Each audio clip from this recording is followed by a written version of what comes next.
اور ایک جیسے حقوق کے باوجود لوگ باہمی سر پیکار ہوتے ہیں، یعنی خود کو ایلیٹ سمجھتے ہیں، خود کو اونچا درجہ دیتے ہیں اور باقی لوگوں کو نہیں دیتے۔ جبکہ جان لاک نے کہا تھا کہ انسانی فطرت بلائی اچھائی پہ مبنی ہے، یعنی ہر اچھا ہے، گڈ ہے کی رپورٹ ہے، ٹھیک ہے، اور باہمی تعاون پہ یقیناً ایک دوسرے کی مدد کرتے ہیں، ایک دوسرے کی ہیلپ کرتے ہیں، ٹھیک ہے، اور کوشش کرتے ہیں کہ اس طرح کے حالات بنائے جائیں کہ ہر طرف سے امن اور لڑائی جھگڑا نہ ہو، کینہ نہ رکھیں، دل میں بغض نہ رکھیں، ایک دوسرے کے لیے برائی نہ کریں، جیسا کہ نارملی ٹی ویز یا موویز میں ہوتا ہے۔ ایکچولی لائف میں ایگزسٹ کرنا تھوڑا سا یا پریکٹیکل لائف میں ہونا تھوڑا سا مشکل ہے، ٹھیک ہے جی۔ نیکسٹ ہے جی قانون فطرت۔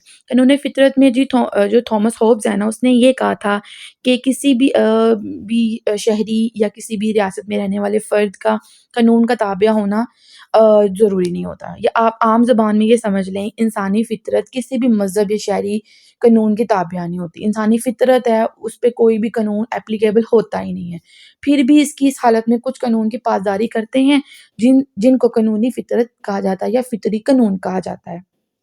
عام زبان میں سمجھ لیں جو ہیومن نیچر ہے نا، وہ کسی بھی طرح کے شہری قانون یا جو کلچر یا مذہب اس کی کو فالو نہیں کرتی، ٹھیک ہے، نہ اس کو فالو کرنا اس پہ فرض کیا جاتا ہے، لیکن کچھ اس طرح کے لاز پھر بھی ہوتے ہیں جن کو ان کو فالو کرنا پڑتا ہے، وہ مجبوراً سمجھ لیں، وہ زبردستی سمجھ لیں، یا وہ ضرورت کے تحت سمجھ لیں، لیکن عمل کرنا پڑتا ہے، ٹھیک ہے، ان کو فطری قانون کہا جاتا ہے۔ یہ پوائنٹ کلیئر ہو گیا، یہ تھامس ہوبز نے کہا تھا۔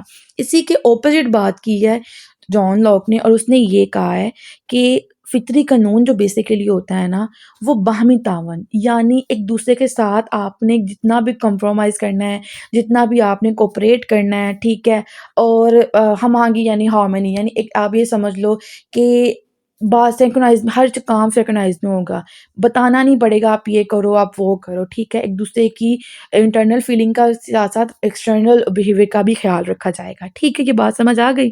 اور ہر طرف امن کی ہوا، یعنی لڑائی جھگڑے نہیں ہوں گے، ہر طرف پرسکون ماحول ہوگا، ٹھیک ہے، اور ریاست کا قیام، لوگ امن کی زندگی بسر کریں گے۔ نارملی جو آپ ایک کوئی بھی ٹیپیکل مووی دیکھ لیں یا ڈرامہ دیکھ لیں، ٹھیک ہے، اور جہاں پہ سب اچھا گزر رہا ہے، لوگ بہت اچھے ہیں، تعاون کر رہے ہیں، ہیلپ کر رہے ہیں، تو آپ وہ ایزیلی 4-5 لائن اس پہ ایکسپلینیشن میں لکھ سکتے ہیں، ٹھیک ہے اسٹوڈنٹ۔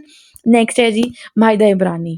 معاہدہ عبرانی ہے جی، یہاں پہ ان بیسیکلی بتایا ہے کہ خوف دہشت سے تنگ آ کر نا انسانوں نے ایک پرامن معاشرے کی داغ بل ڈالی، ٹھیک ہے، یعنی وہ انسان سے نا آپ کام 2 طریقے سے کروا سکتے ہیں۔ میں تھوڑا سا ایکسپلین اس لیے کر رہی ہوں کہ آپ کو نا چیز یاد رہ جائے، یا تو آپ اسے پیار سے کام کروا سکتے ہیں، یا انسان کو آپ ڈر کے یا خوف یا دہشت سے کروا سکتے ہیں۔ تو جو تھامس ہوبز ہے نا، اس نے دہشت اور خوف والے پوائنٹ کو زیادہ ہائی لائٹ کیا۔ اس نے کہا جی اگر آپ نے انسان سے کام کروانا ہے نا، تو پھر آپ ڈنڈے کے زور پہ ڈر سے ہی کروا سکتے ہو، ادروائز کام نہیں ہو سکتا، ٹھیک ہے۔ یہ پیار کے پیر نہیں ہے لوگ، ان یہ ڈنڈے کے ہی ہیں، ان کو ڈنڈے کی زبان نہیں سمجھ آتی۔ عام زبان میں سمجھانے کے لیے میں آپ کو بتا رہی ہوں، یہ ورڈنگ کو تھوڑا سا ذرا پراپر وے میں آپ لکھ سکتے ہیں ایزیلی، ٹھیک ہے۔ جبکہ جان لاک نے اس کا اپوزٹ بات کی ہے۔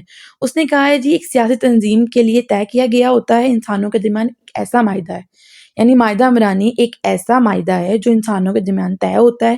کیوں ہوتا ہے؟ سیاسی تنظیم کے لیے، ٹھیک ہے۔ اور جان لاک یہ بھی کہتا ہے کہ جو معاہدہ ہے نا بیسیکلی، یا جو ایگریمنٹ ہے مطلب لوگوں کے درمیان یا ریاست کے درمیان، وہ اس کا پراپر ارینجمنٹ ہوتا ہے، اور وہ ارینجمنٹ کیوں کیا جاتا ہے کہ ایک پراپر اچھا خوشگوار پرامن معاشرہ بنایا جائے، ٹھیک ہے، اور اقتدار اعلیٰ قائم، یعنی ایک بندہ رول کرے گا، ٹھیک ہے، اور سب انسان ہنسی خوشی اس کی بات مانیں گے، کوئی ڈر، کوئی خوف خطرہ نہیں ہے، کوئی دہشت نہیں ہے، ٹھیک ہے۔ نیکسٹ ہے جی اقتدار اعلیٰ۔ اقتدار اعلیٰ میں بیسیکلی آپ اس چیز کو اس طرح ایکسپلین کر سکتے ہیں۔ اقتدار اعلیٰ میں جو تھامس ہوبز ہے نا، وہ کہتا ہے جی اقتدار اعلیٰ کو ایک متکل عنان اور وسیع تر اختیارات والی ہستی سمجھتے ہیں، یعنی ایک ایسا بادشاہ سمجھ لیں ریاستی کا، یا آپ حکمران سمجھ لیں کہ اس کو تمام طرح کی پاورز اس کے پاس ہیں۔ یہ متکل عنان اور اتنے مشکل ورڈز اگر سمجھ نہ آئیں، بچہ ویسے ہی بھول جائے پیپر میں، آپ یہ سمجھ لو ایک ریاست کی تمام تر جتنی بھی قوت، پاور، طاقت یا فیصلے کرنے کا جو اختیار ہے نا وہ ایک بادشاہ کے پاس ہے، اور اس کو اقتدار اعلیٰ آپ کہہ سکتے ہو ایزیلی، ٹھیک ہے؟ نہ کوئی اس کے خلاف بغاوت کر سکتا ہے، نہ ہی اس کا کوئی مظلوم کر سکتا ہے، یعنی اس کی بادشاہ کوئی ہلا نہیں سکتا، ٹھیک ہے؟ نہ اس کے اگینسٹ بول سکتے ہو آپ، اس نے جو بولا دن کو دن بولا آپ نے دن بولنا ہے، اس نے رات بولا آپ نے رات بولنا ہے، اگینسٹ پاور یا وہ نہیں ہے آپ کے پاس رائٹ ہے آپ اس کے اگینسٹ جاؤ، اور اگر جاؤ گے تو ایز یوزول پنشمنٹ والے معاملات ہو جاتے ہیں، ٹھیک ہے؟ مطلب ایک قسم کا وہ سمجھ لیں کہ جو بولے گا وہ جائے گا، ٹھیک ہے؟ آگے جون لوک نے اس چیز کو ٹوٹلی اپوزٹ کہا ہے، ٹھیک ہے؟ اپوزٹ کہہ سکتے ہیں لیکن ان پازیٹیو وے میں، یہ سمجھ لیں کہ نا کان کو پکڑا ہی ہے، کان وہی ہے لیکن پکڑا ذرا گھما کے ہے، ٹھیک ہے؟ آپ عام زبان میں اس لیے بول رہی ہوں کہ آپ کے لیے اس پوائنٹ کو سمجھنا ایزی ہو جائے۔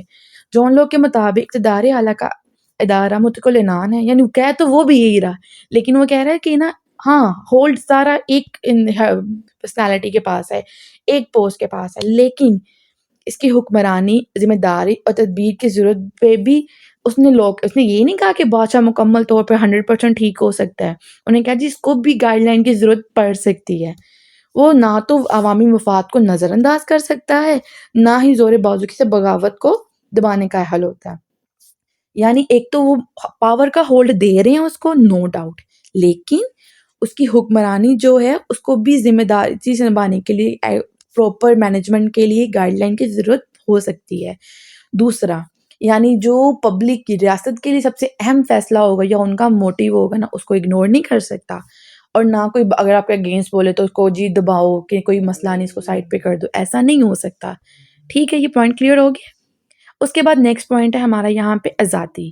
آزادی میں یہ ہے جی آپ اس کو عام زبان میں اس طرح ایکسپلین کر سکتے ہیں کہ سول سوسائٹی، مذہب، معاشرہ اور قیام کے بعد ہوبز کے مطابق فرد کی آزادی مقتدر اعلیٰ کی محرون منت ہوتی ہے۔ یہ مقتدر اعلیٰ کی ثواب دہ ہے کہ وہ افراد کو آزادی دے یا اسے سلیب کرے، یعنی یہ بھی ایک ذرا کانٹروورشل سی بات ہو گئی ہے کہ جو آپ کا اقتدار اعلیٰ ہے نا اس پہ ڈپینڈ کرتا ہے کہ آپ ایز اے شہری آزاد ہو یا نہیں، وہ چاہے تو آپ کی آزادی کو بالکل ہی ورنش کر دے، وہ چاہے تو آپ کو آزادی دے دے، ٹھیک ہے؟ یہ وہی بات ہے کہ روبرا بیسک معاملات کو آپ نے دیکھنا ہے۔ اس کے بعد ہے لوک اور سول سوسائٹی کے قیام کے بعد مقتدر اعلیٰ کی بجائے افراد کو ہی آزادی کا مالک قرار دیا ہے، ٹھیک ہے؟ یعنی جان لاک نے بات ہی ختم کر دی، اس نے کہا جی مقتدر اعلیٰ کی بجائے ہم اس کو یہ ہولڈ دے ہی نہیں رہی، یہ رائٹ دے ہی نہیں رہی، جس کی آزادی اسی کو آزادی کا مالک بنایا، ٹھیک ہے؟ اور اس بات کا کوئی پابند نہیں ہے کہ مذہب معاشرے کے قیام کے بعد ان کی آزادی مقتدر اعلیٰ کے گھر کی باندھی بن جائے، یعنی جو حکمران ہے یہ مقتدر اعلیٰ ہے، ٹھیک ہے؟ وہ آزادی کو بالکل بھی اپنا ذاتی حق نہیں سمجھ سکتا کیونکہ وہ اس کے ہولڈ میں نہیں ہے، ٹھیک ہے؟ یہ آزادی والا پوائنٹ کلیئر ہو گیا۔ نیکسٹ ہے فرد اور ریاست کا تعلق۔ اب ایز یوزول جو ہم پڑھ رہے ہیں تھامس ہوبز نے تقریباً جتنی بھی وہ ہے نا اسٹرکٹ باتیں ہیں ان کو ایکسپلین کر دیا، اس میں سے ایک یہ بھی ہے۔ جناب ہوبز یہ کہتے ہیں سول سوسائٹی کے قیام کے بعد افراد اپنے تمام تر حقوق اور آزادیاں مقتدر اعلیٰ کے سامنے سرنڈر کر دیتے ہیں، ٹھیک ہے؟ مطلب سرنڈر کر دیتے ہیں، ٹھیک ہے؟ مقتدر اعلیٰ جو ریاست کا والی ہوتا ہے اس بات کو یقینی بناتا ہے کہ ریاست میں بسنے والے تمام لوگوں کو تحفظ فراہم کیا جائے گا، اس کے لیے وہ کوئی بھی راستہ اختیار کرے حق بجانے میں ہوگا۔ دیکھیں جب آپ نے اپنا رائٹ کسی کو دے ہی دیا تو وہ اردو کا ایک بڑا محاورہ ہے، وہ بے شک آپ کو چھاؤں میں رکھے یا بے شک دھوپ میں رکھے، پھر وہ اس پہ ڈیپینڈ کرتا ہے وہ آپ کو کس طرح ٹریٹ کرے۔ تو یہ بالکل ایگزیکٹلی محاورہ اس پہ سیٹ ہو رہا ہے، جب آپ نے اپنا آزادی کا حق اقتدار اعلیٰ کو مقتدر اعلیٰ کو دے ہی دیا تو پھر اس پر ڈیپینڈ کرتا ہے وہ آپ کو دے، تحفظ پرووائڈ کرے نہ کرے، یا آپ جو بھی راستہ یا فیصلہ اختیار کرے تو پھر آپ وہ اپنے حق پہ ہوگا، پھر آپ اس پہ کوسچن نہیں کر سکتے ہاں جی آپ نے یہ کیوں کیا۔ سمجھ آ گئی اس بات کا؟ جبکہ جون لوک جناب نے یہ فرمایا ہے اپنے اس نوٹ کے اندر، انہوں نے کہا سول سوسائٹی کے قیام کے بعد ایک ایسے معاشرے کا تصور دیتا ہے جون لوک جہاں فرد کی آزادی، حقوق اور ہر چیز باقاعدہ معاہدے کے تحت اس کے اختیارات کی محون منت ہوتی ہے۔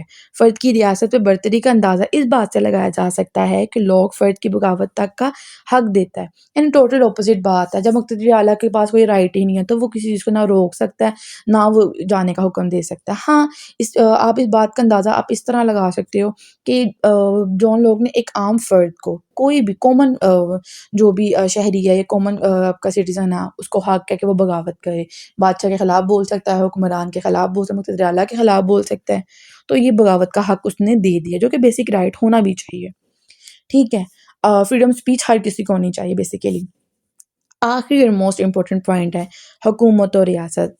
ہوپس نے حکومت اور سیاست میں کوئی تفریق نہیں رکھی، اس کے مطابق مقتدر اعلیٰ کی ذات ہی ریاست ہے اور حکومت بھی، یعنی وہ ایک محاورہ ہے نا، چٹ بھی میری پٹ بھی میری، تو ہوبز نے اس چیز کو بہت اچھے طریقے سے یوٹیلائز اور یوز کر لیا۔ اس نے یہ بولا جی جو حکومت ہے ریاست میں کوئی فرق نہیں ہے، حکومت بھی مقتدر اعلیٰ کی ہے اور جو ریاست ہے وہ بھی ہے، یعنی جب جس پہ حکومت کرنی ہے اس نے وہ بھی اس کی مرضی کی ہوگی، اور جہاں کرنی ہے وہ بھی اس کی مرضی کی ہوگی، جو کہ نارملی ایز اے ایتھیکلی بات غلط ہے، ٹھیک ہے۔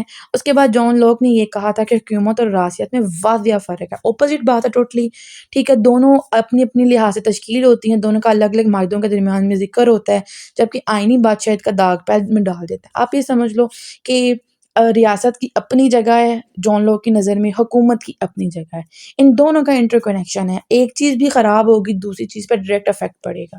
اس کے بعد یہ جو 7 بیسک پوائنٹس ہے، اس کے بعد آپ نے ایک وضاحت کرنی ہے، وضاحت کی دونوں میں لکھنی ہے کہ جو ہوبز ہے اس کی کتنے فیور میں ہے اور جو ہیں جان لاک جناب ہیں ان کے فیور میں کیا ہے۔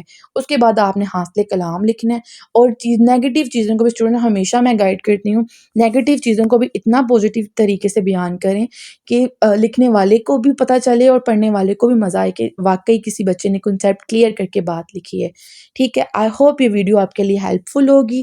فردر ویڈیوز کے لیے کمنٹ کریں، میرے چینل کو لائک کریں، سبسکرائب کریں اور فرینڈ اینڈ فیملی میں شیئر کریں۔ دعاؤں میں یاد رکھیے گا۔ آئی ہوپ یہ ویڈیو آپ کے پیپر کے لیے ہیلپ فل ہو۔ مولا آپ کو پیپر میں کامیابی عطا فرمائے۔ اللہ حافظ۔